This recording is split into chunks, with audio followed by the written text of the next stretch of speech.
I'm Claire Parker. And I'm Ashley Hamilton.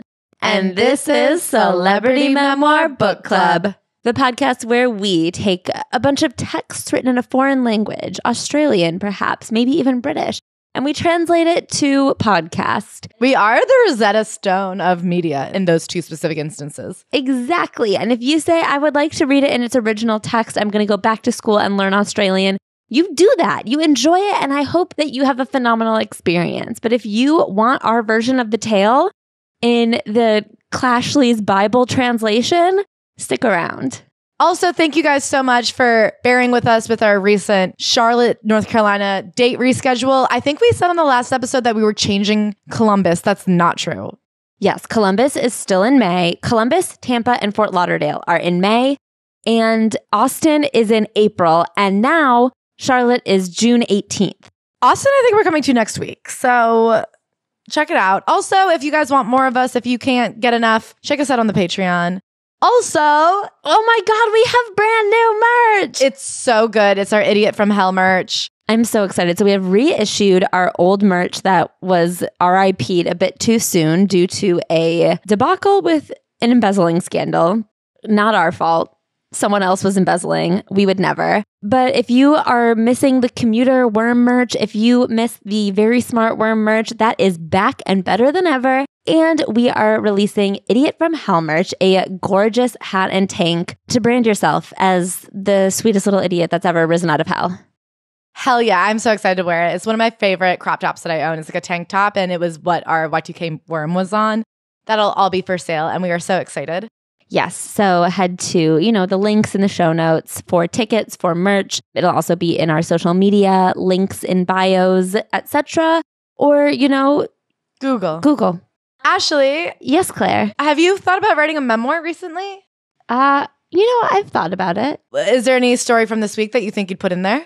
Well, this is the week before the month, Oh. I think that this week is preparation. Summer is coming. I think I'm going to have a really great glow up. So right now I'm a little bit on hold because we're not ready yet. I've decided to become my ugliest self this winter. I didn't do any beauty treatments or things that I'm used to. My hair hasn't been keratined in a long time. My face hasn't been Botoxed in a bit. And I just got it yesterday for the first time in 7 or 8 months. Wow. So I was feeling a bit down on myself, especially because, a certain time of the month comes and you look in the mirror and you say, oh my God, what happened here? I said, nothing bad. Just wait. Next month, everything will be different. Excellent. So this will be the month that I really focus on the internal because boy, oh boy, are we blossoming into a different self. It's Mercury's in retrograde. Who could even fathom going outside? It's been raining for 10 days straight. Did you just say you're focusing on the internal self? Because then next month is all about the external self? Yeah. I had to focus on the internal while I wait for my bank account to prepare for the external. Claire, what about you? What's your memoir looking like lately? Man, you guys got me fucked up. Oh no. Somebody recently commented on a video of me, do you grind your teeth at night? And I know that they were trying to make me feel bad about my jawline, about muscles in my jaw. They were trying to make you feel bad? Yeah. That's not nice. Because that's not a nice way to, if there was a compliment, you would just say the compliment. They're doing that thing where they were asking a leading question to be oh, yeah, I could tell because you're ugly and here's a way to fix it. But unfortunately, the question really got me thinking, and I don't know if I clench my jaw or not, but now my mouth is exhausted all the time, and I think the stress I'm experiencing from not knowing if I'm clenching or not, I'm clenching out of anxiety. Do you know when you can't remember where your tongue goes in your mouth? Oh my God. I one time saw a YouTube video about where your tongue should go, and I spent 2 months being do I even have a tongue anymore? It's so stressful. And so now I feel my jaw really is exhausted. And as somebody who talks professionally, those muscles are important to me. And I've been massaging them a lot with my thumbs because Do you think that's why your mouth is tired? No, I think that's why my muscles are spasming constantly. My ligaments are getting twisted in my throat. I can't explain it, but I'm doing some real damage in there, and I just want to detach the whole thing and put it in a Epsom salt bath. I don't know how to do a lower mouth Epsom salt bath. I wonder if you could just drop your chin in a tub. Maybe, but if you think about the lip of a tub, it's 2 feet. And so now think about it this way. But make a tub out of a bowl. It still is lippy. I'm thinking about the way that I hold Bug's head in my hands sometimes. She But likes there's to have no her head lip. held. Is there a lip to your hand? So maybe put some Epsom salt in your hand and hold your head. Dry? No. You know when you cup water? That's not going to... Ashley, I've already told you 2 strikes. Ashley's been saying ridiculous things and I'm putting an end to it. Today, Ashley said Rebel Wilson was less a lawyer than she is. Rebel Wilson has a law degree. We've both taken law class. No, you haven't. I took one. When? When I was in college. No. Okay, well, should we get into this week's book? Should we rise to the occasion? Rebel Rising. Rebel Wilson starts chapter 1, The Drive. I'm driving to Beverly Hills in my matte black Mercedes-Benz G-Wagon, which I should add has extra tint in the windows. Okay, so I think it's really important to point out that she drives a G-Wagon because she thinks it's important for you to know that she drives a G-Wagon because anytime she refers to her car, she does not call it her car, she calls it her G-Wagon. I'm wearing shiny Dita glasses, an expensive lightweight Japanese brand that I heard was also a favorite of Brad Pitt. You know what this reminded me of? What? I remember after the success of the books, The Click, and then the success of the Gossip Girl books, really wanting to write a like tween novel series and being like, okay, the trick is you just have to list a lot of brands. And I remember being like, she took out her Juicy Couture lip gloss from her Citizens of Humanity jeans and put them into her. And I was like, okay, this is just how you write a tween hit. I was so right. You were so right. That's how Danielle Bernstein wrote her book, remember? I mean, literally the trick to life is just like listing things. I feel like that's how you become a fashion person on TikTok. You just like name a bunch of stuff. That's so true. They don't even buy stuff anymore. They just do slideshows of like wish lists. Literally, people are just like, you want to hear 10 things? And everyone's like, yes, more please. I love knowing about And then everyone goes, wait, but where's that shirt from? And it's like, that was literally all that was in here. How could you have questions? Anyway, I was really onto something back then. So where is she driving, you may ask? She's driving to a doctor's office and she has to drive from her house in the Hollywood Hills past her house in West Hollywood. She has 2 houses, one where she just keeps all her stuff, a storage unit, if you will, but it's a house. And the other one is where she lives. Chapter 1, she's fucking saving no punches. She's just like fancy things, fancy things. She talks about how at least she has some hair. Some Hollywood actresses don't. Some of them legit have bald patches from all the styling. And then she takes her now famous swipe at Adele. She talks about how so many actresses would get offended if she called them plus size. Like Adele, for example, hates her because so many people used to mix them up. And now she can't be sure, of course, but she's like, every time I see Adele, she's so rude to me and hates me. And I think she can be sure. She says every time they see each other at parties, Adele turns around and walks in the other direction. If there's ever been a sure sign that someone hates you, it's that they will not make eye contact with you when in your presence. She also says this thing where she goes, there goes WME, the agency I bagged and landed an agent at my second day in America. And I'm like, well, how the fuck did you do that? And then we get to it later and go, oh, okay, well, that's kind of... That makes sense. I mean, that's literally true, but it's not as crazy as you make it out to be. You moved to America because they said, why don't you come over here? We'll be your agent. Basically. So she checks in at this doctor's office where she's paying a fuck ton of money for the VIP treatment. Which means she gets a secret side entrance, a secret sitting room. And she's here because she wants to have a baby. She originally didn't know if she wanted babies because her mom got married pretty young at 21 and had 4 children. She gave us kids so much of herself that she lost parts of herself in return. I didn't want to be like that. But then here she is, 40 years old, rolling into a fertility office in her G-Wagon. So they go, okay, you're 40 years old, you have some eggs, but really it'd be a lot easier for us to harvest these eggs if you lost weight. Yeah, her doctor is a bitch. Yeah, he's not very nice to her. He doesn't even say if you lost weight. He says you'd have a much better chance if you were healthy, implying that she is unhealthy. So she runs to her G-Wagon. I'm not a healthy person. Ha, I've always thought it's healthier to be overnourished than malnourished, right? All those anorexic Hollywood bitches are going to get osteoporosis. Whereas the tub of ice cream I'm eating every night, I'm safe from that. I'm not that unhealthy. And she's like, listen, I like work out. I feel like I'm in better shape than half of the team over at, not Glee, Aka bitches. Aka Pitch Perfect. Pitch Perfect. Then she gets into the emotional truth of it, which is that she has an eating addiction and that she is overweight because she does, in fact, engage in a lot of destructive, emotional binge eating. Yeah, eating patterns. I know deep down I'm engaging on unhealthy eating habits. I know that I am carrying excess weight that eventually could lead to serious disease. I know that at 39 years old, I've trashed my body with junk food. I guess because deep down I think of myself as trash. I emotionally eat, I overeat, I'm addicted to sugar. So she decides to make a change and she calls her agent to be like, I think I'm going to get healthier. And her agent is like, are you sure? Because she makes a lot of money as the fat friend. And so her agent just does not give a shit about her as a person. And throughout this book, really reveals herself to be a real piece of work. It feels like I'm being forced to decide, continue to have a career or get healthier and have a family. Although she's being cleverly diplomatic, Tabitha has indicated that losing weight would not be good for my career.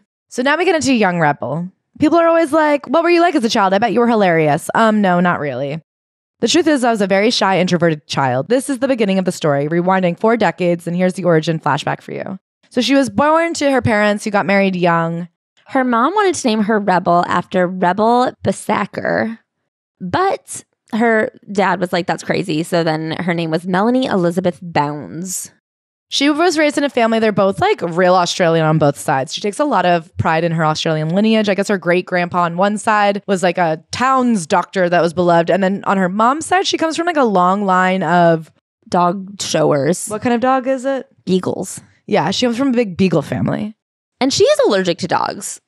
I mean, she never like fully says she's allergic to dogs, but she doesn't get along with the dogs and she's itchy when she's near them. Dogs were a very big thing in my family. They were the occasionally flea-ridden stars of the show. She also had lead poisoning when she was younger, but it doesn't really seem to affect anything. Listen, I had mercury poisoning. Poisoning is just a state of mind. That's so true. Oh, and then there's like a couple little backstory things. Her grandpa, her dad's dad was murdered when her dad was 18 because of like a potential investigation of some kind. Her dad was kind of a odd character who worked at a bank and then was fired. Mysteriously. And a couple things come out later, a couple theories. He could have been doing some illegal shit. So growing up, she was not popular. And at first they thought she was very dumb. And then slowly but surely, they started just realizing she was so shy and nervous. And they started coaxing things out of her. And she started getting actually awards at school for being good at creative writing. And then specifically, she was very good at math. Yeah, she like found that out through horse betting. If only they knew how weird I am on the inside, how different I am, but I'll never tell her. I'll never tell her that my parents fight and my dad gets really angry, especially when he loses money at the racetrack. I don't even tell the Bells that. So she, from a very young age, feels like she's poorer than all her other friends. She's embarrassed about how much her parents yell at each other. She's embarrassed that her dad gambles. She just feels a lot of like shame and like she's an outsider from the get-go, and it paralyzes her with fear. Also, I think it seems like from the get-go, her mom really wanted her to be a young, popular, cute, blonde girl and was always trying to set her up with people and be like, why don't you make more friends? Why don't you become more popular? So then she was kind of weighed down by this expectation and feeling that she was disappointing her mom and not being the daughter that she wanted her to be. She would like sit inside during recess because she was so scared to talk to other kids. And at one point, her teacher was like, you have to go outside. She fake fainted to avoid going outside. And then for the rest of the year, she ate lunch in the bathroom. I didn't realize that was a real thing. To eat lunch in the bathroom? Yeah, I thought they made that up in Mean Girls, but I feel like I hear about it a lot in these books. But I'm like, are they books that were written after Mean Girls? Because I feel like their teachers had tabs on us. I guess I also just think of all the places to eat, it wouldn't be the toilet. There's got to be a closet. So on the weekends, her whole family would go to these dog shows. And eventually her dad started a business called Pet Cetera, etc., where he hooked this yellow trailer full of dog supplies onto the back of the car. And they would sell pet supplies at the dog shows. She was also a very entrepreneurial kid and like would always start businesses. So at first it was can recycling. Later it became selling sweets at the dog shows to other kids that she would like buy at the store and then resell for more. And then eventually the other food vendors got so mad that she was stealing so much business that they shut her down because she hadn't been paying rent to have a stall. She had just been using her parents. And then her mom was like, well, why don't you try to become a dog handler? She's forced to compete as a junior dog handler, which is very tough on her because she doesn't care for dogs that much and she's allergic. At one point, a boy beats her in junior dog handling. And she's like, they were just trying to encourage boys to participate. And that sucks. Why do boys always get such special treatment? Also, when she does win, it's like $2. Yeah. You do it for the love of the game. I think the grand prize was $5 and she came in second for $2. Apart from when she was showing dogs, my mom didn't seem that happy. She didn't seem that happy with my father. I'd started to notice that he was constantly criticizing her and putting her down, telling her that she couldn't work outside the business. She had to quit her public school teaching job, that she spent too much time with us kids and not him, that she spent too much time with the dogs and not him, or that she confided in her mother too much. With him, Mom couldn't win. So then the first time she experiences her dad's temper truly and like physical abuse is when her and her sister were like burning hot one night. It was just this summer in Australia and they were so hot. So Rebel was like, I have this idea. What if we like wet all of our clothes so that we're cooler and then they're still hot? So then they wet their mattresses and the dad comes in and feels that the mattresses are soaking wet and he just wails on them. At that point, she hadn't gotten along with her sister very well. And then after her dad beat them, I removed the line dividing our room. There's no reason now to fight with my sister. I guess at home he was angry. He could be fine for days at a time, but sometimes weeks. But the anger would always bubble up. Anger that his father was murdered when he was 18. Anger that he hadn't completed college and gotten a better job. Anger that no one knew his name. Anger that now with the arrival of my brother, he had 3 children to support and the stress of that weighed heavily on him. So she's always had a very significant sweet tooth. At one point, she says the first time she remembers praying to God is when she wanted to win this Easter raffle where she would win a buck ton of chocolate eggs. And then she won. And so she was like, it was God. God gave that to me. She wins a ton of things. Yeah. She seems like she's a very lucky person. She's always winning raffles and stuff. But everyone ate sweets, I thought. It was a really great way to make yourself feel better when you were sad or anxious. I numbed those feelings. We had sugar at birthday parties and Christmas. But then she's like obsessed. So she has that candy selling business. And she says she would make about $100 a weekend and then just eat all of it. She started begging her mom to let her walk to school for quote unquote exercise, but really so that she could go to the candy store on the way and then just sit with a bag of chocolate and eat it throughout the entire day. She was constantly getting in trouble for eating chocolate. And it really is very clearly like compulsive, insane amounts of sugar. And I am a fellow sugar addict. Same. And the thing is, her mom and sister had a similar coping mechanism. The 3 of us were in this together. It was our form of female bonding. This was our I love you. She also gets her period. And this is just a moment where coming into adulthood, I feel like there is just such a correlation between like the amount of emotional neglect happening around that time. And then like as you become a woman, I feel like a lot of women internalize it so much more heavily. And I don't know that I've ever read any research about if there is any sort of researched correlation there. Like, I think there are a lot of studies about like specific times in life where emotional trauma embeds more heavily. And I feel like that is one. My mother loved me dearly. It's just that we don't discuss deeply personal things back then. We certainly didn't discuss things about our bodies. We didn't discuss that mom now slept downstairs in the small study while dad slept upstairs in the bedroom. So then she goes to this private school. Her dad had gone to the brothers' school, and it was like a huge part of his personality. Being a King's boy was like a huge fucking deal. And so it was very important to him that his girls were Tara girls. Tara is the girls' school. And I think the mother was like, oh, what I would have done to have gotten to be a Tara girl. So this was their big expense. And it was like, no matter how much they were struggling financially, these kids would all go to this private school. I felt a lot of pressure because of this. Dad was literally working all day and night, working so that I could succeed and have a brand new navy-colored Tara uniform. So then she gets there. They start high school when you're 12. So she's in the equivalent of 7th grade, grade 7 for my Canadian and British friends. Oh, helpful. So she, the first week, becomes friends with these 2 girls who are popular. And she's like, I can't believe I'm in the popular group. And then they're like, we're going to go outside and smoke. But she doesn't smoke. And so she says, no, thank you. And then they're like, well, you're out of our group. And then she can't find other friends because it's already been like 2 weeks of school. And so the groups have formed. I eat my lunch in the library. I will now have 0 friends for the whole first year of school, and it will suck. Being invisible is better than being bullied. And I didn't have any friends because I still had an almost paralyzing shyness. It was like puberty and all the changes brought back the shyness and anxiety. It slithered into my mind like the bush snakes would crawl onto our concrete porch at night. She, from a very early age, though, even though she's so paralyzingly shy in a social situation, is always taking to the stage. There's a local talent competition. She insists on learning how to rap. She becomes obsessed with rap. I had no friends. My parents were increasingly bickering and money was tight because of my expensive school fees, Dad said. But I wanted to spit verse. I became a gangster rapper. Rappers wanted money and prestige. I wanted that too. She, from a young age, and it reminds me of Jessica Simpson, is like, I want to make more money. We already said she's very entrepreneurial. And she really relates to that life is about the hustle and she'll never be broke again. Yeah, so she and her sister, they form a group called Sisters or something equally woeful. And they like enter a talent competition. In this competition, they win highly commended. They don't place, but they win an award. And then they advance to the finals later in the school holidays. Holy shit, I thought, highly commended. This was it. We needed to get a record deal.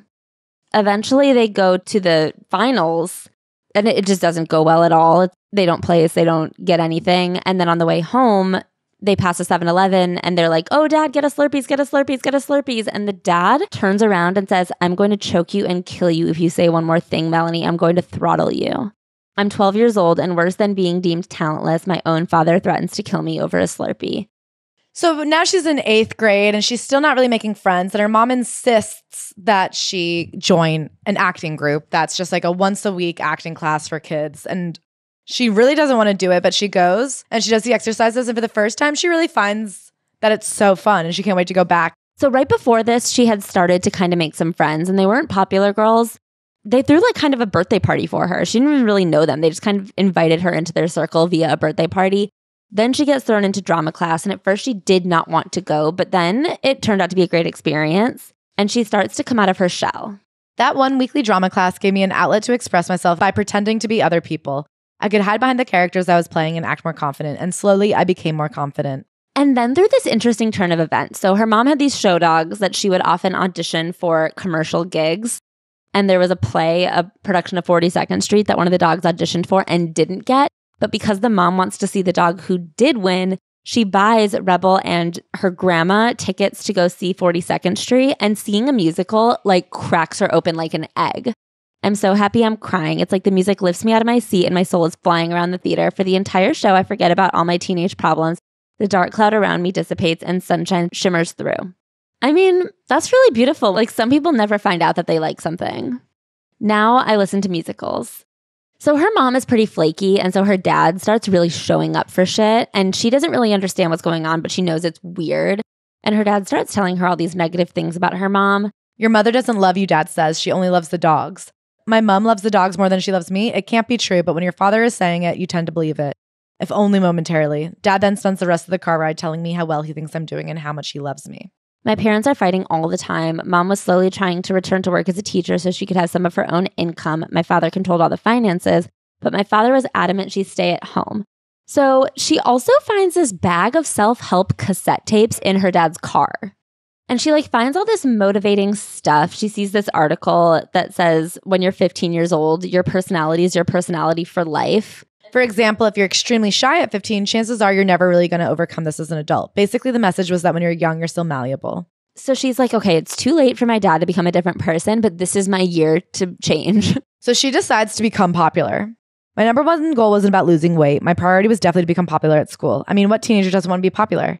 No one wants to feel lonely and be a no friends Nigel. So these are just kind of all the tips that we say when people are like, how do I make friends in a new city? She takes it upon herself to talk to 5 people a day. And then she comes up with this game that everybody starts playing on the school bus that everyone gets really involved in. It becomes the morning activity. Yeah, and she joins all these clubs. The more you're part of groups, the more you have a sense of belonging. It's also easy to make new friends because you're forced to interact and work together. So she gets really good at just striking up conversations with new people and just asking them a couple questions about themselves. And then she learns this trick. It says, sometimes at first you must get people's attention. Only once you've got their attention can you then turn it into something positive. So even though she had been top of her class, kind of a goody two-shoes, remember she lost all those friends because she wouldn't smoke cigarettes with them, she starts becoming kind of a prankster. And the first prank is pretty mild. She gets fake cigarettes. The teacher sees a bunch of girls smoking and says, you're all going to get expelled. And then they go, you can't expel us. They're fake. And it's a big hearty har. The next prank she does is she pushes a teacher into a cupboard and locks her in for the entirety of class. Yeah. That's crazy. I was becoming a real rebel, like my original name. Now I'd strut down that terra quadrangle with swagger. All the girls would know me. Hi, Mel. I'd high-five them. So she auditions for the school play, and even though she's an underclassman, she gets a fun role. And plays they did with the boys' school, and there was this renowned theater coach, so they were kind of allowed to do whatever they wanted. And it was definitely the hot, cool, popular boys did. Because the productions were so high level, it was a very cool thing for the boys and the girls to do. She gets her one and only boyfriend, and then they end up breaking up because he kisses her best friend. And then she doesn't date again for ever. Decades. And she doesn't even care. She says, I sometimes wonder what my life would have been like if our relationship had become more serious. My sister Liberty ended up marrying a King's boy, the first she ever dated when she was 15. He did lighting at the King's Theater. That could have been me. In Liberty's case, her young love led to marriage, in my opinion, akin to my mother's story. It was an emotionally and financially abusive relationship. Tough stuff. I mean, she did eventually leave him. And now she says she loves her sister's new husband. So that's good. Liberty has a daughter named Sovereign. Isn't that such a funny theme for a name? Founding father words. Our family name theme is Constitution. After she gets cheated on, I didn't want anything to do with boys. I never dated anyone else throughout high school or the whole of my 20s. She has a legendary Sweet 16 party. We don't really need to talk about this, but they invited like 200 kids, but then the word spread to other kids. And then like hundreds of kids came and like got drunk and beat the shit out of each other. Police had to be called 3 separate times. But why didn't they ever shut it down? I guess they couldn't. I guess at the end of the day, if a teenager has no fear of an adult, then there is no difference between a teenager and an adult. She put some of her diary entries from the time. She says, "Oh, if only I was a rich woman, but I know money is not the only thing in life. I really do have a strong passion for acting. I want a job with good cash and I want to do something worthwhile." She like really wants to be rich, and God bless her. Her family takes one trip to the United States to go to Disneyland, and she's like, "I don't even know how we afforded it. It was probably all on a credit card." And then the parents fought the whole time. "I think I was so angry at mom on that USA trip for trying to act like everything was fine. Everything clearly wasn't fine. It was so frustrating." She gets cast as a lesbian in this one play that they do called No Exit. And she's like, "I can't believe my religious all-girls school is doing this play with a lesbian in it. Here I was at 16, given this incredible responsibility to play a lesbian character in an exceedingly difficult, complex play. I couldn't help but think, is there something lesbian about me? Rumor had it that one of my good friends had left the school because another girl had said that she had a crush on her. She literally changed schools to avoid a potential lesbian encounter." There's no kissing in the play, but it was like an intense moment. She has this whole thing where she tries to be head girl and she loses to this other girl, Lucinda, who's like the more popular one. And I think it really just hits home to her that no matter how hard she tries, no matter how outgoing or funny or how many friends she makes through, what's that book? How to Win Friends and Influence. Yeah. That she'll never be like the tiny little blonde girl that her mom wants her to be.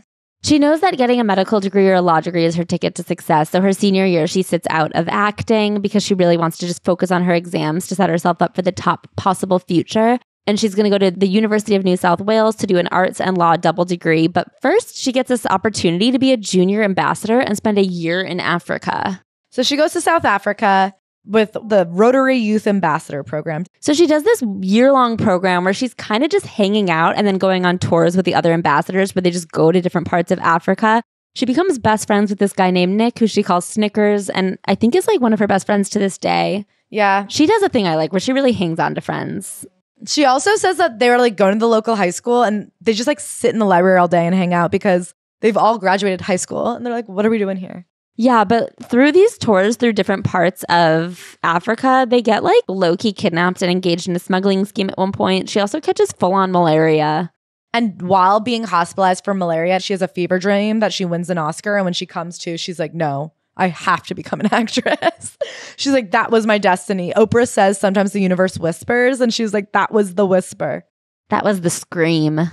She's like definitely a bit traumatized by this trip where I think she almost dies a couple of different times. But she says it's also crazy that she's here because she like very knowingly skipped out on the family. She's like, as the oldest daughter, I felt like a lot was put on me and my family was in the middle of a horrible breakup. Like it was at the tension point where her parents were separating and a lot was expected of her as the oldest of 4. And she was just like, I'm out of here. Good luck, mom and fam. Yeah, even her final year at high school, she moved into the boarding houses and her siblings were like, we kind of need you. And her mom calls her and is like, please help me. And she's like, I have to study. She's like, what I will do is make a lot of money and come back and help you guys. Give me 20 years. And she says, like, I understand it was selfish, but it was what I had to do. And listen, when you're 17, it's not your fault that your parents are getting divorced. And it's not your fault that your dad sucks. So she has this vision and she comes back to Australia and she applies for this big drama school, NIDA, the National Institute of Dramatic Arts. And she goes and she auditions and immediately she's rejected. I walked to the bus stop trying not to cry, even though the rejection stung worse than 100 wasps. I do want to, spoiler alert, she gets rejected 5 times and you can only audition once a year. So for 5 years in a row, she's just getting rejected. Oh, and there was a situation in Africa where she did get stung by like a fuck ton of wasps. It's not a euphemism for what hurt more. She has actually experienced getting stung by 100 wasps and also getting rejected 5 times. So she studied karate, and while she was in South Africa, she goes to a dojo and represents them in a competition and gets sucker punched. I'm like, why is she telling us this story? Who cares?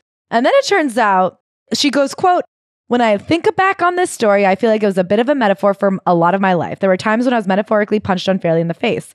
In most of these situations, I would just cry and not fight back. But then came 2015. So in 2015, she was slandered heinously by Australian media. And she fought back. So it's so funny. We know these women who have a huge podcast network in Australia called Shameless Media. They were the first ones I heard use this phrase called tallest poppy syndrome. I think it's an Australian phrase. And basically, it's to talk about when like somebody's doing well, everyone else wants to cut them down. I guess it's a real epidemic over in Australia. I feel like in America, we don't have a phrase for it. It's just haters gonna hate. Yeah, that's a phrase. Yeah, but I feel like tall poppy syndrome is really getting to the root of something. Because we always say if haters gonna hate and watch the money pile up. 50 told me, go ahead, switch your style up. And if they hate, let them hate and watch the money pile up. Yeah, that's what I said. Okay, so basically what happened, and this is actually important because I think a lot of this stuff cut way deeper than I realized. But Bauer Media put out some articles around the time that Pitch Perfect 2 came out, alleging that she was lying about basically everything. She was lying about her name, she was lying about her age, she was lying about her history, and she was just like a terrible person who lies about everything. And this is very interesting because we, a couple days ago, posted a TikTok about this book coming out, and a couple of the comments were, I don't believe anything Rebel says. She's a liar. Okay, and you know what's funny? Liar. I don't know anything about her, really. I was shocked reading this book, how many movies she's been in. It was just one of those things I had never strung it together to realize how successful and big she is. But vaguely in the back of my head, I was like, oh yeah, didn't she like lie about her age? Like there was something in my head that went, I cannot believe the way they came for her and really fucked up her reputation. Publicly branding me as a serial liar was an extremely serious thing to put against the plaintiff and not without a legitimate basis. Essentially, they've branded her a serial liar purposefully with malice. They attacked my authenticity, which is something I hold very dear. They claimed my life wasn't really my life. And then it turned out the main source for all of this information was like a girl from her high school who just fucking hated her. Yeah. What a loser. And everybody was like, no, we've like noticed it for years. She is obsessed with being like, why is Rebel famous? I hate her. And it's so crazy because I also had that experience where I was like, I actually don't know a ton about Rebel Wilson's personal life. There was some stuff in this book that I thought was like a huge revelation. And then I went to her Instagram and I was like, oh my God, is she like revealing in this book that she has a child? But it's just out there. I just don't follow Rebel Wilson news very much. I wonder who does. But 11 million people on Instagram. Yeah, but who are those people? But what I was going to say is one of the things, I did not know that for like a couple of years, she's publicly had a child, but I didn't know this story that she lied about her age. Yeah. So that company, I mean, she did deserve to win that lawsuit. They really fucked her up. She says she was having like a gangbusters year and a bunch of opportunities dried up. And then things started to get going again once they settled this lawsuit. But once you put that kind of information out there about someone, it's hard to walk it back, exemplified by the fact that we did not know that it had been walked back. Also, I didn't even realize I knew it. Yeah. Like it wasn't until she brought it up that I went, oh yeah, she's a liar. I mean, one of the things they accused her of lying about is having a dad who died. That's an insane accusation. Like, why didn't they Google it? And especially if their main source of her lying about her age was a girl that she went to school with. Why not ask a second girl? But also, what age is that girl? They're all the same age. It does seem like Rebel lied about her age. Well, she said she was cagey about her age. Yeah. And she's like, I don't know, that's a smart thing to do in Hollywood, which I would agree with. She got to Los Angeles when she was like 29. I feel like if people are like, how old are you? And you're like, I'm in my 20s. And they guess 24, go with it. She also was like, they claimed I lied about my name. And she's like, yeah, I don't know. You're right. I changed my name before I came to Hollywood. She uses her mother's maiden name and then Rebel, which she always felt like was her nickname. Yeah, and she also legally changed it before she ever went to Hollywood. I also am just like, okay, I'm sorry. Should we put Jax Taylor in jail for that lie? I mean, should Emma Stone go to jail because her name is Emily? You guys famously know that I think the biggest mistake of Ashley's life was not changing her name before she started stand-up. We all know. We all know and agree.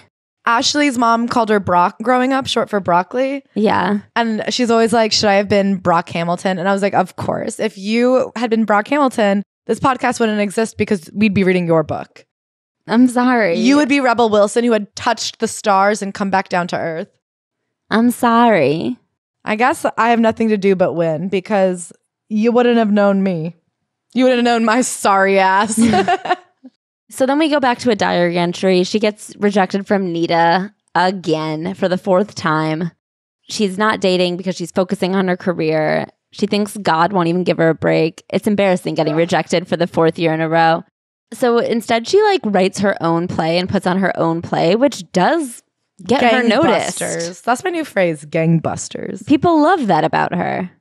She feels kind of shitty about herself because she has actually no money. Like she is broke as a joke, sleeping on the floor in her sister's room because there's no room for her in her mom's new apartment because their dad kind of like wiped out the money. And her mom's like, well, you're supposed to be in college, so you don't get one of the bedrooms, which is legit. Yeah. And so at that point, she's taking classes for her law school degree, but she's not a full-time law student ever. Yeah, so she's a part-time law student. She's still taking acting classes, and then she's working to try to like pay for both. So she writes these things called the Westy Monologues. I wrote it in 2 nights whilst also working a reception job at the Australian Theatre for Young People. The play has 5 girls playing 13 different characters that are all based on either my life or people I knew growing up in the western suburbs of Sydney. She gets rejected from NIDA for the 5th time. She used her $2,000 that she had saved to produce it, and it ended up becoming a huge hit at the Sydney Fringe Festival, and it goes on to play at the Belvoir Street Theatre, and then executives on a television station gave her $90,000 to put it on professionally. That's incredible. Could you imagine if someone gave us $90,000? I don't know what I'd do with it. And then somebody came to see her, a TV writer, director, actor named Paul Finech, and he says, "Do you want to be in my new feature film? Fat Pizza." So then she's in Fat Pizza. And then Fat Pizza becomes a TV show. And her character in Fat Pizza is such a big deal that she is a regular on that TV show. And she's still getting rejected from that fucking acting academy, NIDA. Yeah. Let that be a lesson. Don't wait for somebody to give you permission. Don't wait for somebody random to say you're good enough. You have to make your own opportunities. This bitch was literally starring on a major TV show and like still hoping to get into acting school. So she is on this show called Fat Pizza. I'm like legit fat now, and I have pains in my stomach. I've put on about 66 pounds, 30 kilos in the last year. She's also noticing that her arms are getting hairier, and she's like, what the hell is going on? So then she finds out she has PCOS. They don't even really tell her anything about it. They're just like, hey, take this pill for the rest of your life. Good luck out there. People really don't want women to understand what their bodies are.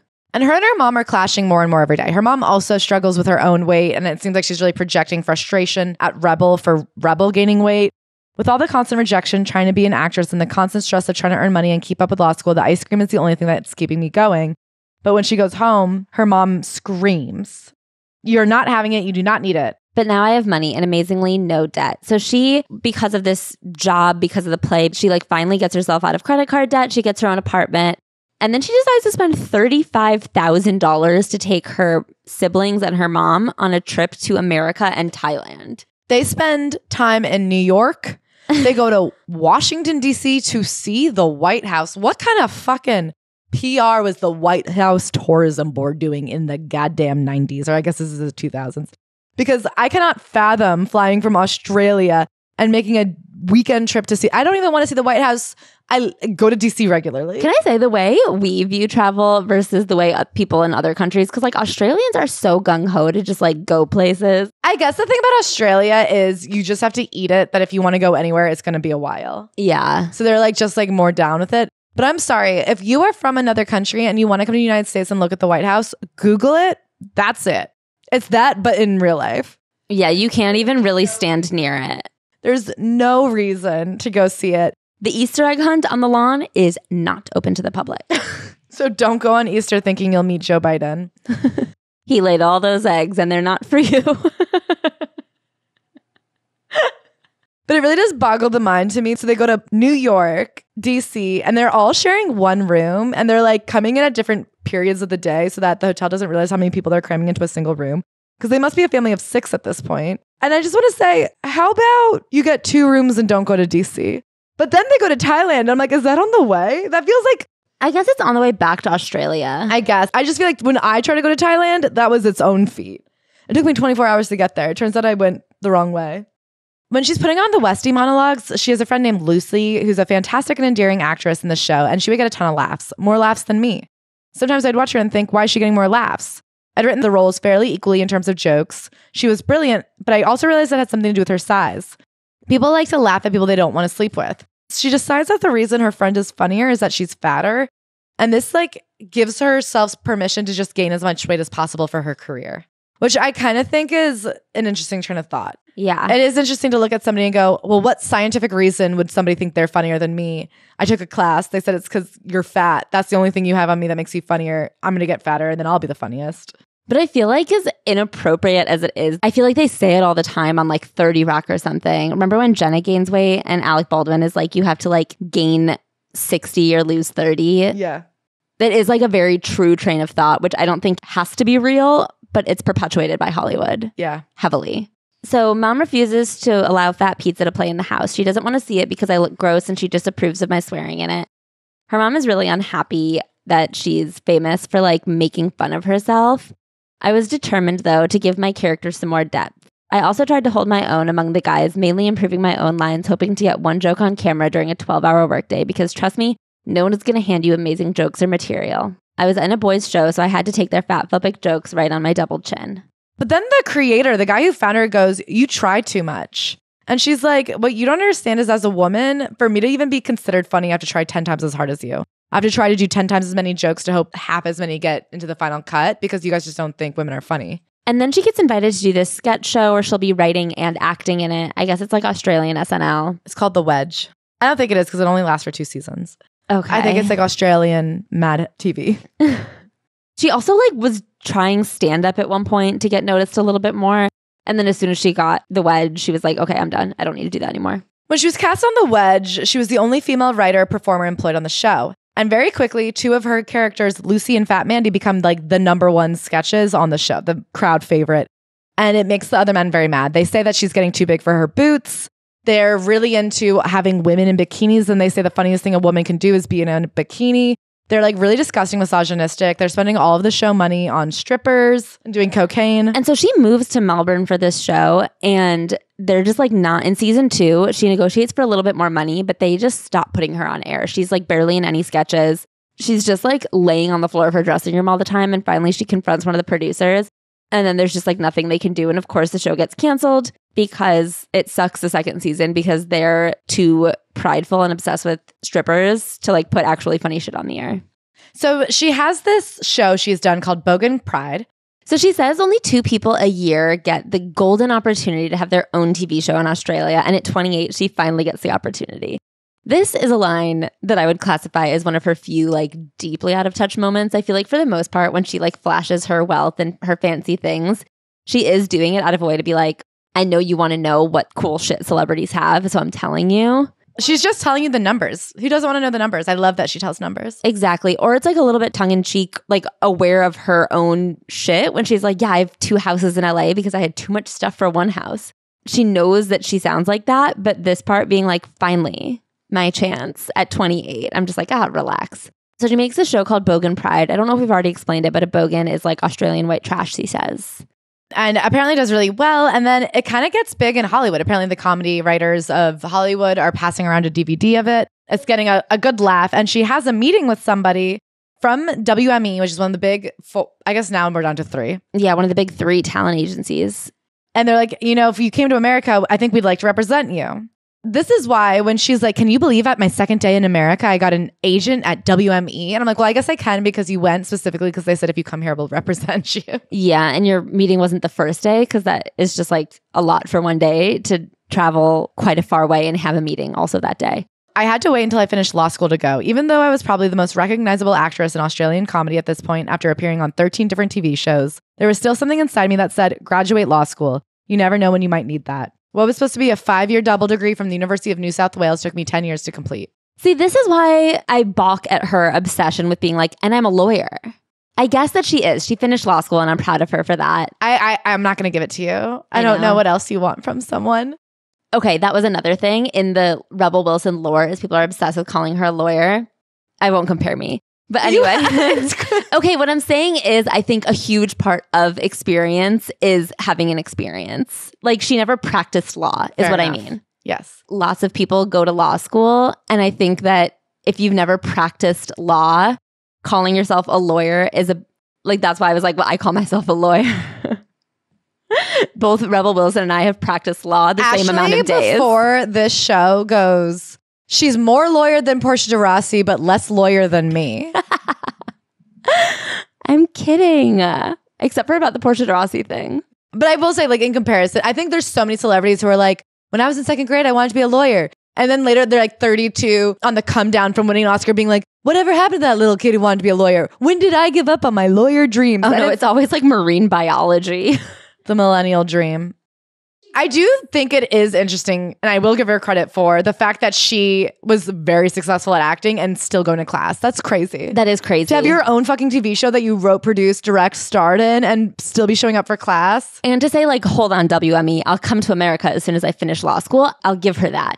I give her almost everything else in this book. That was my one qualm. And at this point, her mom is still not supportive of her being an actress. Why would you want to be a woman who is laughed at? I think her mom still sees it as her being laughed at. Why would you want to wear short shorts so that your fat thighs are on display? Why would you want to make yourself look uglier than you actually are? Why would you want to be loud and draw attention to yourself? Mom didn't get it.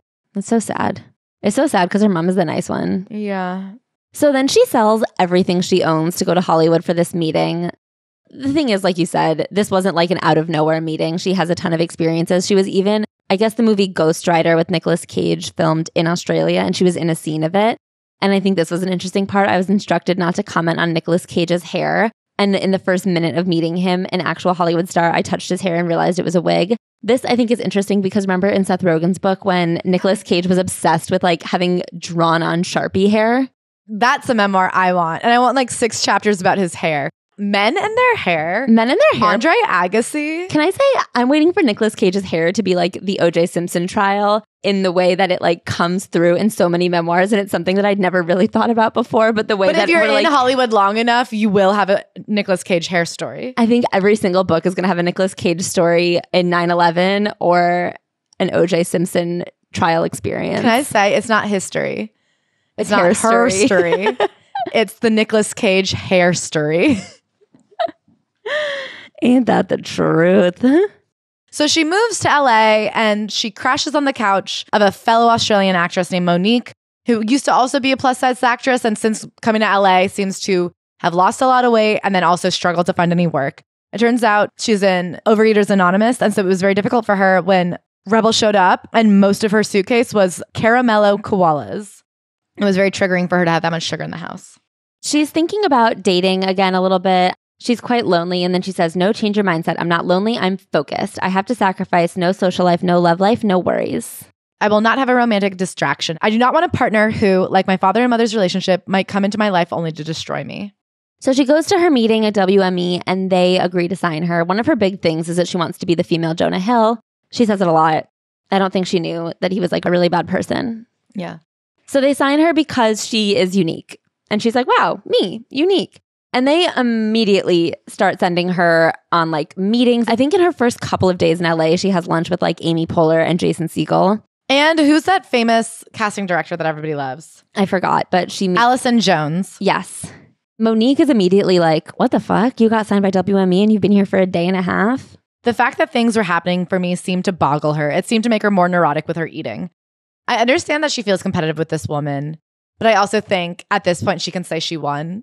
Yeah, I don't think we need to like talk about Monique's eating. There is like a few mentions of Monique being like, wow, I get that Rebel was looking at it through the lens of like a competitive weight thing. But also I'm like, I don't know, Rebel, this poor girl has been hacking it in LA for years. And you showed up and on the 3rd day have like a meeting with the #1 casting director in Hollywood. Yeah, so then she gets set up on all these general meetings. I was going to be entertaining AF. You never know where a general meeting can lead. My 30th audition, close to my 30th birthday, was for a comedy film called Bridesmaids. Oh, wait, she also, I want to say, like, some of the things she tested for, within the first couple of weeks, she tested for a TV pilot with Deborah Messing, which, like, testing for a pilot means you have gotten so far. Yeah. She wasn't just auditioning. She was, like, in sound stages, in rooms with, like, huge producers and actresses. Oh, she had multiple auditions to be in We Bought a Zoo. The role ended up going to Scarlett Johansson. Like, why was she even considered for that? If a role is ever played by Scarlett Johansson, why are they pretending it could have ever been Rebel Wilson? Yeah. I guess they weren't sure, like, what it takes to run a zoo. I guess they're like, okay, well, we have Matt Damon, so now we need a hot one. They're like, what direction is this comedy about owning a zoo going in? And they're like, I guess sexy? I guess this is kind of like a sexy story at its core.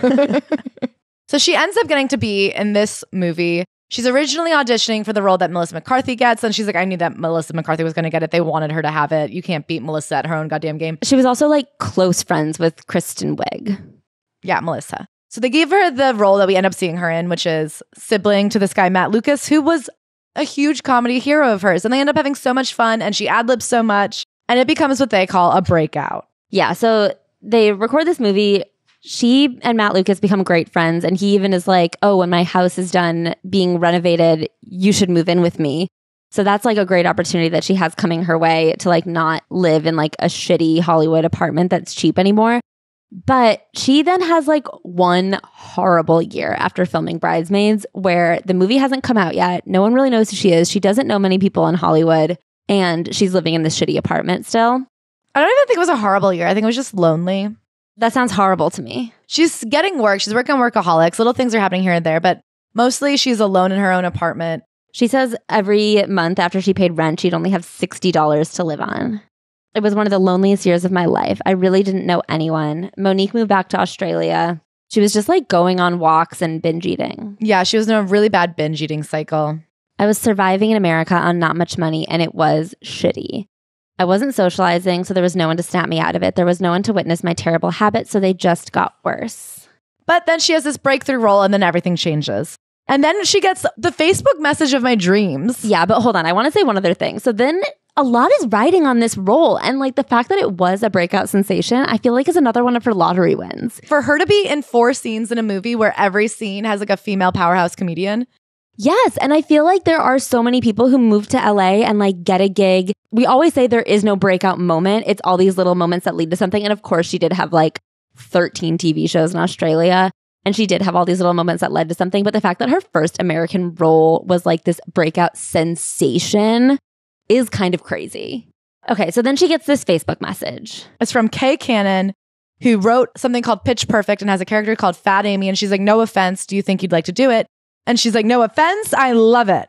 If you can guess, Fat Amy is a sensation. She goes, and it really does sound like working on Pitch Perfect is exactly what you hope every group of friends on a film set has.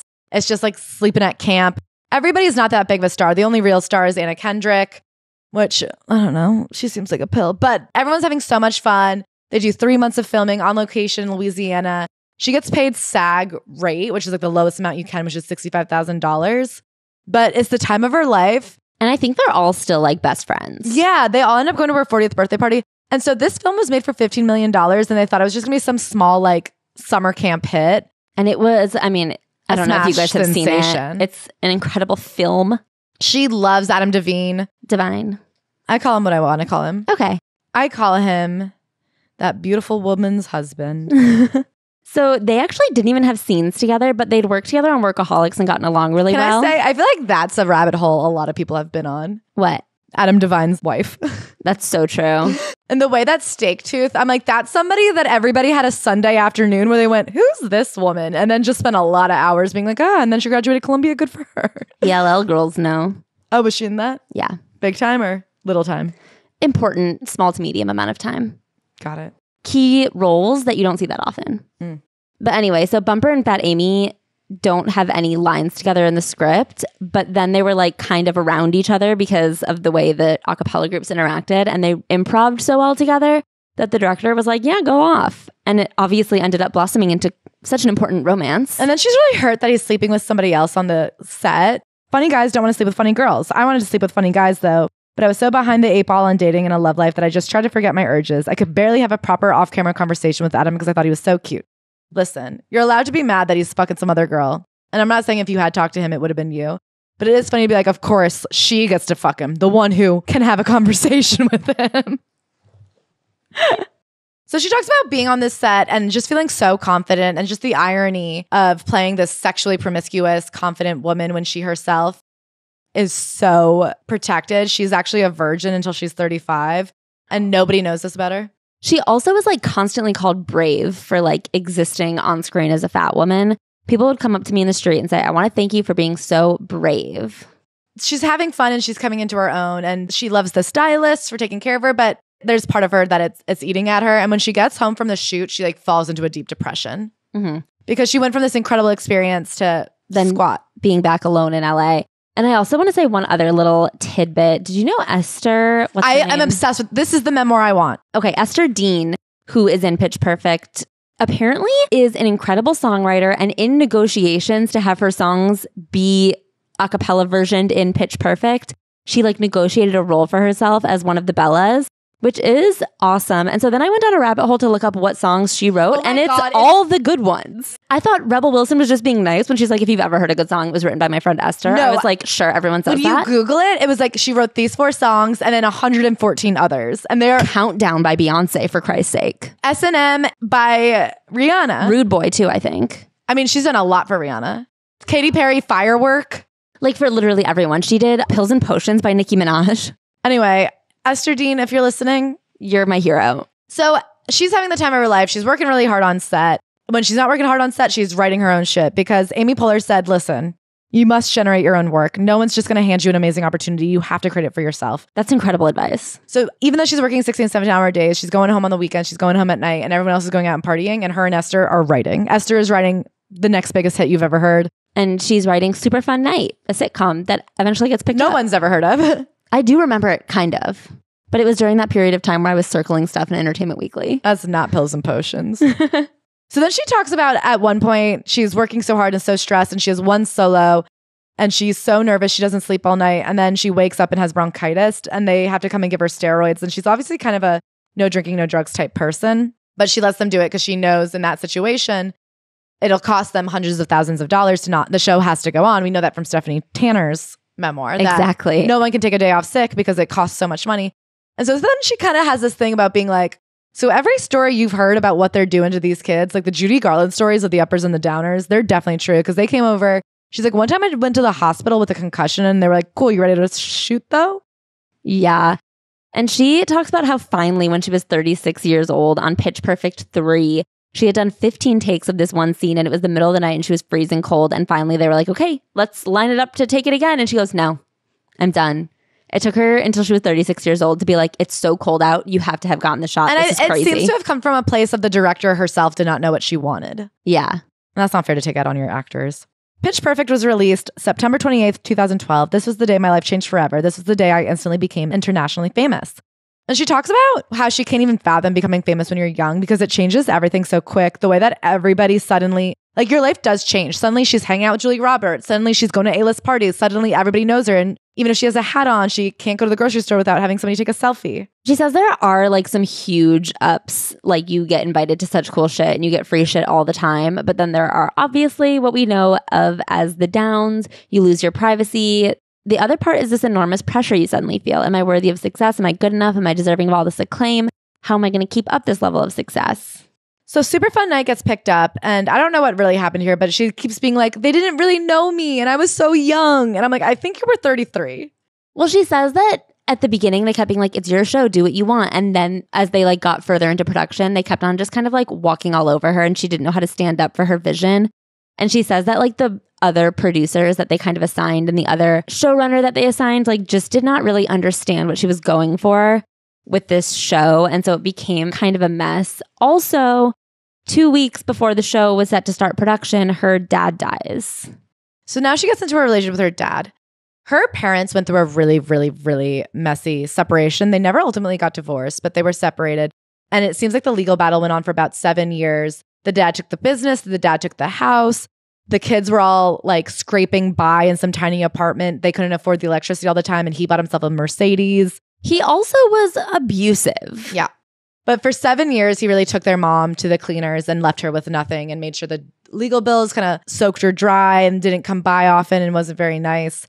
And she never really reconnected with him. It seems like the two younger kids had to go over every weekend and spend weekends with their dad. And the mom really wanted them to keep a relationship, but the older kids, she couldn't.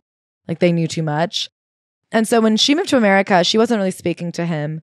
Emails here and there, but he comes to LA with the brother and they just go out to eat. And she's like, I didn't even want to show him my house. So the last conversation they ever have is like on the street. Yeah, where she's like, okay, see you later. He comes to like a Pitch Perfect premiere that she does in Australia or a big screening and they like hug. And she talks about how awkward it was to kind of see him there and how she didn't want to invite him to the celebration afterwards. He was obviously very proud of her, but she felt very weird about him sharing in her success because of the emotional trauma. So she goes home, she goes to the funeral, she writes him a letter that she puts in his casket that gets cremated with him. But that is a lot to come back from. Mm-hmm. To have your dad die and then have to go into full-time production. Yeah, I mean, she then comes back and she has 1 week before she goes into production on a TV show that is like her name. So then we have this chapter, Sacha Baron Cohen and other assholes. And this is honestly a takedown of Sacha Baron Cohen and fuck him because I want to say this line. I rue the day that I met Sacha Baron Cohen. I fucking love the word rue. So the first time she meets him is at a dinner party that her friend Matt Lucas is hosting at the house where she's living. He has people over all the time, but she's so excited about meeting Sacha Baron Cohen because he was one of her comedy idols. So she is about to host the MTV VMAs, and he had hosted it one time. So he goes, well, why don't you practice your jokes on us and we'll tell you if we think they're good or not. She does her jokes and he sits there dead silent and then just goes, wow, you're in trouble. She panics, hires a bunch of writers, one of whom is Ali Wong. Good to know. She's a great writer. And then she starts like running them all over city, trying out her jokes, and realizes the jokes she had written were going well with regular audiences. So she's like, okay, why did he fuck my head up like that? Oh, wait. I also want to say at the beginning of this chapter, she talks about all the other people she'd met who were awesome. And one of them is Russell Brand. So it really is one of those things where I'm like happy for this takedown of Sacha Baron Cohen. But this whole thing of like, all these other people were nice to me. Just don't name the nice ones because they'll go down too. So now it's a year later. She gets a phone call. It's him. He's begging her to be in his new movie, The Brothers Grimm, right? Or The Brothers Grimley. Grimsby. And she's like, he is love bombing me. He's like, you're so funny. You're the only one. I need you in it. And of course she's honored. She shows up. They do a reading. Brad Pitt is there. Brad Pitt doesn't even end up being in the movies, but she later realizes that he had stacked this table read with all of his most famous friends who like are guffawing at everything to make it seem funnier than it is. Yeah, she really points out what a calculated little mofo he is. In some sense, I'd say, oh, that was actually good business advice, but he's a calculated little bitch. So then, day one, she ad-libs something, as is her prerogative. It gets a big laugh from the crew, and she's like, to make the boom guy laugh is actually a big deal. They are pretty hardened. Their whole job is to stay pretty still. And she's like, oh, hell yeah, I'm feeling good. And then is shocked when they come back to the set to retake the scene, and he has now stolen that line and done it as himself. And she starts realizing he's doing that a lot of his lines are either stolen ad-libs from other people or bits his friends wrote. And she's like, I never see him on his own be a comedic genius. Yeah, I've never seen him improvise anything. And then there's this one thing that he really wants her to do, which is like in part of a soccer scene, he wants her to run across the field naked, and she does not want to do it. She's like, there's no reason to have this scene where my character streaks across the field. And she says, every day I had to have this conversation with him. It was in no way essential to the plot that my character run naked onto a soccer field. It seemed that he could see the notion of this made me uncomfortable, so he kept pushing me to do this. And then she says every day he's picking on her wardrobe and making her change into smaller and tinier clothes. I know making yourself unattractive is a device in comedy, but this felt personal. Like he just wanted me to look and feel awful. She says it didn't feel like they were laughing with each other in the way that with Fat Amy, she has a lot of control over this character. She felt like he was trying to humiliate her. And then he's always doing weird sexual things like saying they should do paparazzi pics on a boat making out to help promote the movie. And she's like, I really don't want to do that. Everything he's saying to her is gross. It's derogatory to women or to her size. And then one day, a PA comes and says, oh, Sasha wants to do a scene with you down in the basement. So they're at this soccer field and there's a room in the basement that's like really creepy and there's a mattress in it. And she goes down there. No one from the actual camera crew is there. Neither is the director, Lewis. So how is this a scene for the film? The only people in the room were SBC and his mates. Okay, well, we're going to film this extra scene. Then he pulls his pants down while his friends stand there awkwardly and record the whole thing on their iPhones. He says, okay, now I want you to stick a finger up my ass. And she's like, no. And he keeps pressuring her. And she keeps feeling like, I don't want to. Nobody is there. He keeps insisting. And then she just like kind of smacks his ass and improvs a line and then leaves. And when she calls Tabitha, her fucking agent, about it, she's like, oh yeah, we've heard stories like that, but don't leave. You don't want to look unprofessional. So she's like, I should have been able to quit the film. Like, this was insane and so unprofessional and such harassment. But Tabitha also represents SBC. Yeah. And she's kind of like, well, he didn't touch you. So maybe just like finish the film. And then if he does something again, then it's bad. So then a couple months later, she gets this call that they're doing reshoots and she's going to have to do this raunchy sex scene with Sacha Baron Cohen. And she's like, what the fuck? First, Tabitha's like, well, I don't know. What are you going to do? She goes, why don't you have this conversation with him face to face? And she's like, I don't want to do that. And they're like, no, the producer will be there. The female producer will be there. She sits down to the conference room. It's all the men and Sacha Baron Cohen on one side of the table. She's alone on the other side. And the woman producer is not there. So she is feeling like she's the problem. If she doesn't film the scene, then she's the reason that the film isn't working. Like they're really pressuring her in all of these ways. And so her lawyer sends a letter being like, she will not do nudity. She will not do anything with a sex toy, like no dildos, nothing. And they act like she's being such a fucking prude. And then she goes, I am not doing promo. She tells her agent tells them, one of Sacha Baron Cohen's little friends calls her up and says, you know, there's only really 5 big movie studios in Hollywood and we can ruin your reputation with all of them. I felt threatened. I felt scared. My career was everything to me. And now it felt like these assholes were trying to take it away because I wasn't doing what they wanted. In my mind, this alleged threat was probably worse than the incident in South Africa itself. I sat in my home office looking at the Hollywood sign, feeling petrified. So ultimately, Tabitha does part ways with him, as does all of WME. But like, I don't know if it's over this. Yeah, I don't know what it's over either, but God, fuck that guy. Like, she really is like, he clearly gets off on making people feel like sexually degraded and uncomfortable. And she like really covers her bases to be like, this just is what happened. And I felt potentially harassed. And it's like, no, you were being harassed. Like, this was full on sexual assault.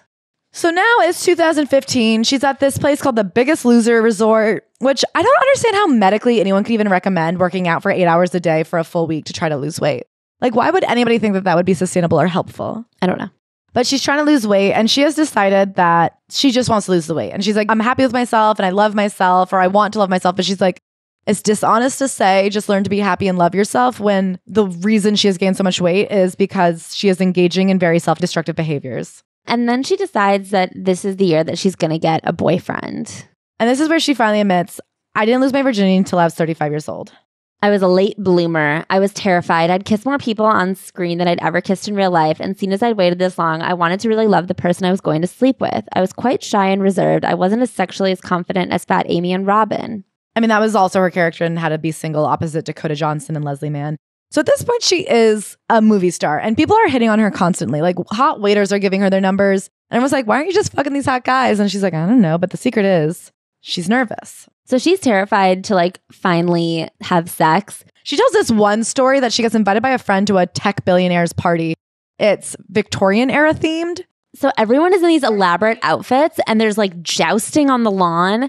And everyone has a room in this mansion to stay the night because it's kind of out there. And so like, it's just the most elaborate party she's ever been to. And then at 2 a.m., they start walking around with candy on a tray. And she's like, oh, cool, candy. And somebody's like, that's Molly. And then they're like, it's for the orgy. And she's like, the what? And so she like freaks out and goes to her room. And her friends are like, I don't know, man, that would have been a good place to start. But is that crazy that tech billionaires really are throwing orgy parties? With like Hollywood celebrities. Ugh. It's what we've always assumed. In 2014, she gets offered $2 million to spend a weekend with a Jordanian prince. As part of the deal, you're allowed to bring your own security. And this is funny. She's like, what would that do in the Middle East? Like, oh, they're going to listen to your soldiers. But she's like, but then I heard that you're kind of expected to have sex with them. And I was like, what did you think it was going to be? What else would the money be for? And she's like, I've heard that lots of Hollywood actresses do this. And once again, just as I suspected. So then she meets this guy named Mickey. Mickey pursued me. He was sexy and passionate and had money so he could chase me around the world. He would take me to the nicest restaurants. He must have thought I was playing hard to get, but really I was just innocent. And finally, she has sex with him and it's awesome. And they have this amazing relationship and they're having so much fun. And then she finds out he is a recovering drug addict and he was a bit embellishy, like kind of a lowball when he talked about the facts of his addiction. He's actually been to rehab 17 times. And at some point in their relationship, he relapses. Well, not just randomly some point. They're going to Dubai and she offers him a sleeping pill. Oh, yeah. And she's like, then suddenly he was acting weird. And she's like, I guess I had never met an addict before, so I didn't know. And I was like, Rebel, I understand that there's a lot of her life that I feel like she's very sheltered and naive because I think she is a lonely person. Like, and we were talking about why this book is so interesting. And I think it is because she's an A-list star with no A-list friends. Yeah. So she's like on the list to get into the party and then she has like no bridges to maintain. So she's like, yeah, I'll tell you about these orgies. Okay, but she does have Hollywood friends, but she just like maintains this sense of like outside looking in. But what I was getting to is if you're 35 years old with an addict boyfriend, it is actually on you to like not know to offer a drug addict. I guess I disagree. I think that it's on a drug addict to say no thank you. I guess, but for her to be like, I'd never met a drug addict before, that's not fucking true. You've never gotten to, like, you're not in LA as a Hollywood star having never met a drug addict. Yeah, but like every time you go to a restaurant with an alcoholic, the waiter still comes over and says, can I get anybody drinks? And the alcoholic has to say like, just a water, please. I guess I just find it odd to be 35 and be like, I just had no idea. I do think at some point you need to like open your eyes and find out what people are going through. To be 35 and not know that it's a big no-no to not offer addicts. Like, yeah, it's on him to stay sober. If you love somebody deeply, I don't think you should offer them drugs when they're trying to stay sober. Yeah, but she didn't know him that well at this point. No, they'd been dating 6 months. Yeah, I don't know. I see both sides of it. Like, I don't think it's her fault he relapsed, but I do think it is indicative of her weird, naive, shut-off character. Yes. I think she's so self-absorbed. I think it's like a weird evidence of how self-absorbed you must be. Yeah, she has a lot of self-absorption and being like, I'm weird, I'm a late bloomer, I'm this. Like she's just like, I didn't have time to learn about addiction because I was so busy. Like I was fat. Like that really is her thing. Yeah. That was her trauma and she couldn't look past it. I do think it's weird. It's like a weirdly insular way to exist. What is the last age you think you would have offered a boyfriend who you knew had been to rehab drugs? Because she doesn't do drugs, so I don't think she thought of them that way. Yeah. Like I don't think she thought of her sleeping pills. Like she won't smoke pot with Seth Rogen. Yeah. Or Snoop Dogg, who've both offered her joints at different parts of this book. So I don't think she thinks of her sleeping pills as drug doing. And so I don't think she clocked that she was offering a drug addict drugs. And especially because I don't think that he was that honest in the beginning of their relationship about how serious his addiction was. She knew that he had been to rehab 17 times. She says she didn't know it was 17 at that point. She knew he had been to rehab, but that could mean anything. A few times. And I think that that is like indicative of her like inexperience in relationships, the way she like does not consider necessarily the other person's perspective most of the time. She's like very much absorbed in her, like, I'm new, I don't know what's going on, I don't understand relationships, I don't know any of this, you know? So she ends up breaking up with him because of his addiction. I have so much sympathy for him. I get the firm grip of addiction. It can have a hold on me too, just in a different way. She later breaks up with a different guy for being an alcoholic, and she's like, I'm a role model, I can't be with an addict. And I'm like, I guess I think she does talk about addiction in a way that you don't often see from people who are like... I agree with that. Like the way that she's like, I just simply couldn't be with him, he was an addict. I'm like, okay, I don't think that's really fair. He was obviously not prioritizing the relationship. She was hoping he would get sober and come back to her. And then he was like dating an Instagram model. So like, I get that you guys couldn't be together, but... I guess I think to be like, I'm a role model. She's like, kids look up to me. I'm not dating an alcoholic. So 2016, everything's quiet. She has no boyfriend. And she's in this... After the Bauer article came out, trashing her spirit and her authenticity, she has no job opportunities. Like many rejected film stars, she goes to the stage. She's having a great time in London's West End. She thinks about quitting the business altogether. I'd look up at the sky and think, should I just move back to Australia and become a lawyer and get out of the limelight? But then I'd get onto that stage and hear the audience laugh, and I'd see the young people after the show at the stage door who looked up to me. So she wins the Bauer lawsuit. The following year, 2017, was the biggest professional year of my life to date. I won the defamation case. My reputation was restored, and I filmed 3 movies back to back to back. Pitch Perfect 3, Isn't It Romantic, and The Hustle, for a whopping $20 million. She also talks about how she got $10 million for Pitch Perfect 3, especially the jump from her $65,000 Pitch Perfect 1. And she says essentially after Pitch Perfect 2, not essentially, literally, they came to her and a couple of the other characters and said, okay, so you guys are out for Pitch Perfect 3. We're just going to do a new era of the Bellas starring Haley Steinfeld. And they were like, what are you saying right now? I love Haley, don't get me wrong. She's a stellar performer, but she had just joined us in the second film as the newbie, and she wasn't part of the original DNA of the franchise. That's the sweetest way to say she could never have led this franchise. Also, she couldn't have. Basically, they cut him out, and then luckily... They did like a market research thing. And it turned out the thing they loved about Pitch Perfect was like the people in the movie. Yeah, so... It wasn't just the concept. And like Rebel Wilson was everyone's numero uno favorite. And so then they all started negotiating for Pitch Perfect 3. And she actually says she tried to like band together and do what the cast of Friends did. But there was like too many moving parts, so they couldn't really do it. But she says everyone got a lot of money. Then she does Isn't It Romantic, where she stars in her own rom-com. And then she does The Hustle with Anne Hathaway. And for those two, she produced them. She says this year she made $20 million. But it's exhausting. That's a lot to do back to... She's like, in between each one, I had 3 days off. So after that year, she's like, okay, I've done really well. I need a fucking break. I'm exhausted. I'm about to hit the ground. She gets mono. She like gets a concussion. It was a lot. Okay, this is the part of the book where I'm finally off the struggle bus. I'm riding on a jet ski at a full speed off Bora Bora. So then she like has an entire chapter about how fun it is to be rich. Yeah, she's like, I had so much money and I really wanted to spend a year. She says, inspired by Shonda Rhimes' year of yes, she went in for a year of fun. 2018, the whole point was to just do things that are fun.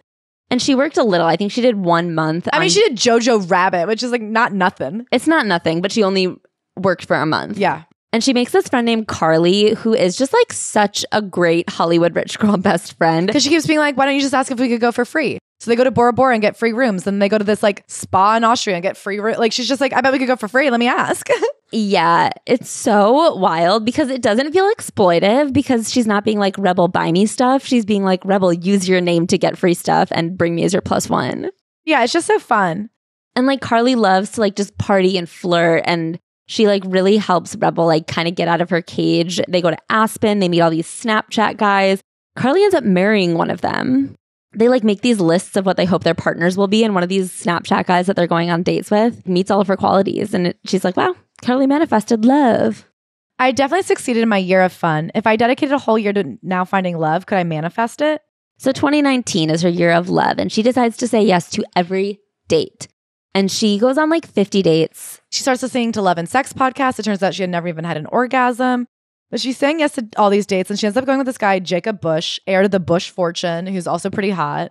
They have like a lot of fun dating stuff. And they're dating for 6 months. And they're having sex. And it's great. And then it turns out he's an alcoholic. So she breaks up with him. And then she's at this tennis tournament. And she sees a tennis player. And she's like, hold on. I am mesmerized by that gal. They start texting. They're never really in the same city, but it's very flirty. And intense. You know how lesbians can be. I date men. I have sex with men. So what is this? It hits me like an ace hits the line in the service box. Pow. She also decides, she goes to this really intense spa in Austria where she decides that she needs to like treat her body better. And she has to like love herself and be healthy because the way she's treating herself is not loving. I decided at this point that next year, 2020, would be my year of health. So then she has this on and off thing for 3 years with this tennis player where she also gets back together with Jacob Bush and she's obsessed with this girl who just does not like her back. Dude, this tennis player, I think, loved the attention. Or maybe she just wasn't comfortable being out. She'd only ever had one other gay experience. No, because I think the way the tennis player like leads her on and then even when they're like in secret, will like meet up with her or not meet up with her. I don't know. Maybe you're right. It really hurts Rebel because they're texting all the time and then she'll like cut her off and then she goes back and then they finally have sex and then the girl's like, I never want to see you again. At one point she like flies to Australia to see her for the weekend and the girl's like, oh yeah, well I lost so I'm going home. She's addicted to tennis. She loves tennis. Dude, tennis players are so obsessed with tennis. It's crazy. Like get another hobby. My heart is crushed. It's like I've lost a Grand Slam final. She also does successfully lose weight. She starts going to Gwyneth Paltrow's doctor and realizing the mind-body connection. And she starts doing all these emotional purges where for 12 minutes, she writes down everything she feels and then she burns it to help like release. That sounds really nice. But she's just like starting a healthier habit and being less extreme and just being like, I have to be in a calorie deficit where I have to work out and I have to eat less. And she ends up losing 77 pounds and she feels really healthy and great. 2020, so this is her year of health. She is like having a great year. I've done incredible things. The waters have been murky up until now, muddy like the ocean after a big storm, but now things mentally are clearing up. The waters are becoming still and I can almost see through the sand beneath. She doesn't want to work that much in 2020 because work causes stress and this is her year of health. Luckily, 2020, if you recall, not a lot of people remember this, it was not a big year for work. She does get to present at the Oscars though. Like just in the nick of time, she's presenting at the Oscars, presenting at BAFTA. Timothy Chalamet and Brad Pitt are like, what's up, little lady? I think it's really important to note that she presented at the Oscars as one of the cats from Cats because she was in the film Cats. And they knew it bombed. And she loved it. She's like, I quite like the film and I think the artistry is incredible. Tom Hooper's an exceptional director, but you can't deny that people seem to be weirded out by the special effects. In particular, making jokes about whether our cats had buttholes. Just that one hiccup. You know when you're watching a movie and no one can get past the buttholes? It would have been a perfect film if not for that butthole problem. Should we watch it for the Patreon? Yes. Okay. She also goes to the Vanity Fair after party. And then after that, she goes to another after party that's hosted by Madonna's manager. And apparently when you leave, everybody gets a free clutch from Gucci. That's a crazy parting gift. I get why people want to go to these things. Again, the way she reports on them, I feel like a lot of people would think it's gauche to be like, and then I went to these parties and I had free hamburgers and then I got a Gucci clutch. And it's like, no, I wanted to know what you get when you walk out the door. And it's apparently a Gucci clutch. It's very interesting stuff to me. I agree. I think to myself, I've made it. I've really made it. So then COVID hits and she moves back home and she kind of gets close with her family again and stays fit and stays active. Her and her sisters all just like take lots and lots of long walks together.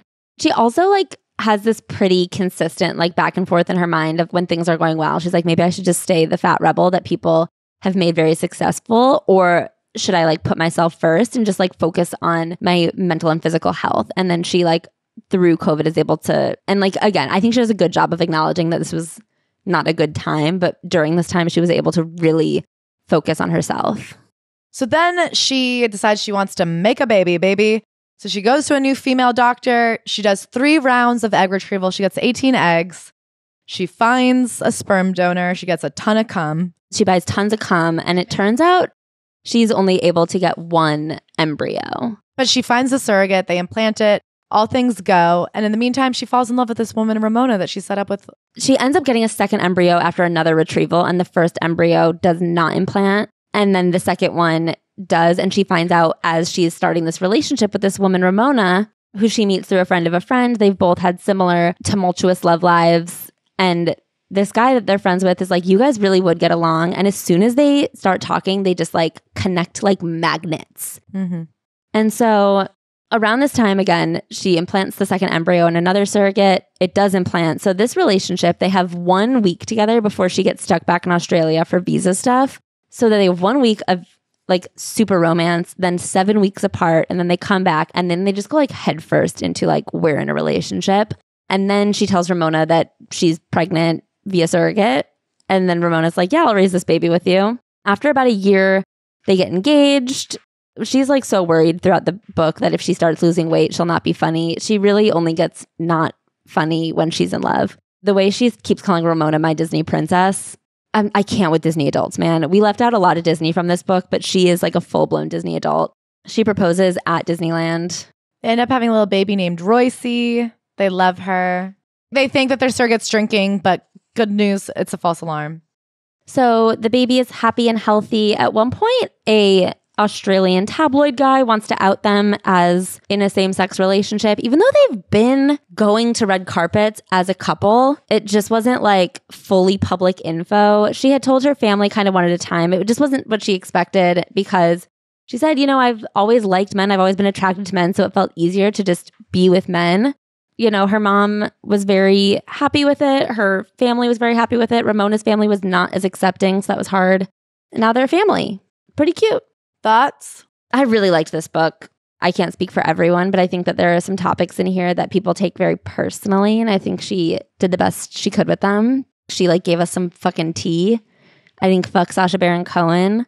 Can't wait to watch Cats. Yeah. What are Same. your thoughts? I think it's like a 3.75. Just because when I think about what a great book is, I'm like, it's not a great book, but I think it like hits all the notes for what a celebrity memoir is. Like this is like a bestseller at the airport. I think it's not a great book, but it's a very good celebrity memoir. I agree. I also would love to have 2 to 3 worm teenies with her because I'm like, she'll tell me fucking anything. Yes, I would love to have like 4 worm teenies with her because I really feel like it doesn't take a lot for this woman to be like, okay, and then you want to know who's really a freak on set. Yes, I do want to know who's really a freak on set. And who do you think is like a freak in the sheets that we love with our hearts? Oh, we love the 5-star reviewing wormies.